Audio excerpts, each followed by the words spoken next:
میں نے اپنی پہلی گفتگو میں خطائی ٹولہ کے امام سے کہا تھا کہ تم پیر مہر علی شاہ صاحب رضی اللہ تعالی عنہ کی کسی کتاب کا ایک صفحہ عبارت اور پھر اس کی توضیح اور تشریح اور ترجمہ کر کے سنا دو. میں سوالات کروں گا سمجھنے کے لیے.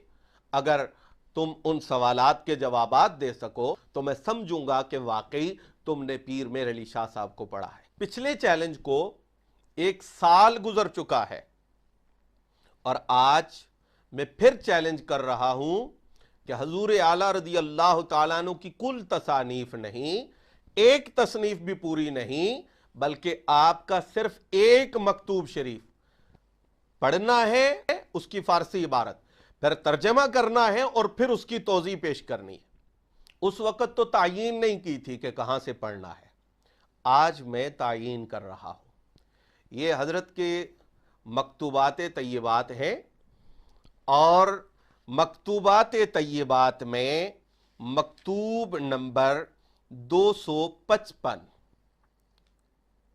255 مکتوب نمبر 255 یہ شروع ہو رہا ہے صفحہ نمبر 82 سے اور اس کا اختتام ہو رہا ہے صفحہ نمبر 85 پر.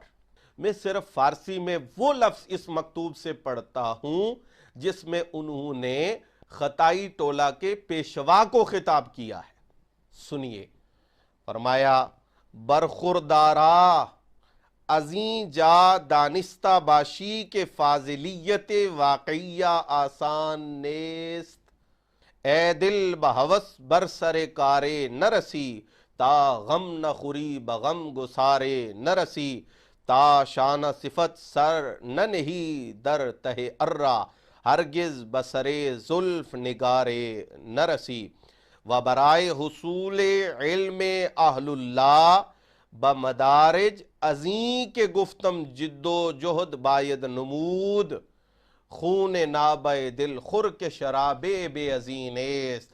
دنداں بجگر زن کے کبابے بے ازیں نیست. در کنز و ہدایہ نہ تواں یافت خدا را در صفحہ دل بین کے کتابے بے ازیں نیست.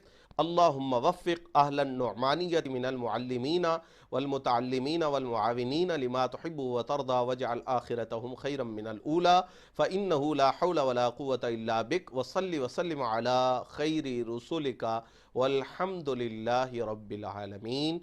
یہ چیلنج ہے امام خطائی کے نام. تم نے اس مکتوب کی عبارت، اس کا ترجمہ اور اس کی توضیح پیش کرنی ہے.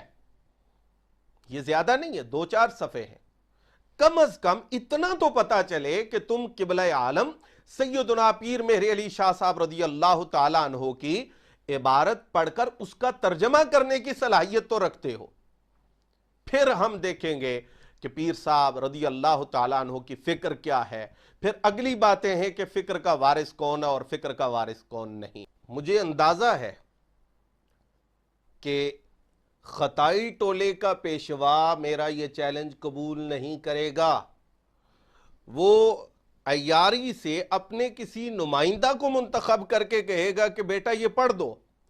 اگر غلطی ہو گئی تو تمہارے کھاتے میں پڑ جائے گی کہ بچے سے غلطی ہو گئی، اور اگر تم نے غلطی سے کوئی لفظ ٹھیک پڑھ لیا تو پھر اس کا کریڈٹ تو ہم لے لیں گے.